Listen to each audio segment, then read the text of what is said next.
আপনারা এ পর্যায়ে আমাদের সে কাঙ্ক্ষিত লগ্ন কাঙ্ক্ষিত সময়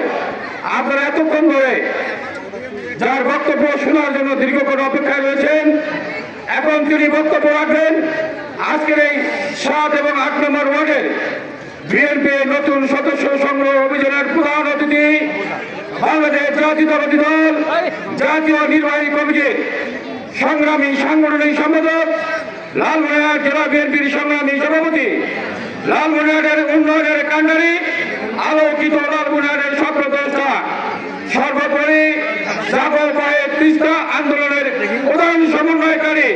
এই লালমনিরহাটের মাটি ও মানুষের নেতা, মা মাটির সন্তান, আমাদের সকলের প্রিয় অভিভাবক, রাজনৈতিক অভিভাবক, প্রিয় নেতা, প্রিয় ভাই, প্রিয় বন্ধু, ব্যবসায়ী বান্ধব নেতা অধ্যক্ষ আসাদুল মহোদয়, এই পর্যায়ে গুরুত্বপূর্ণ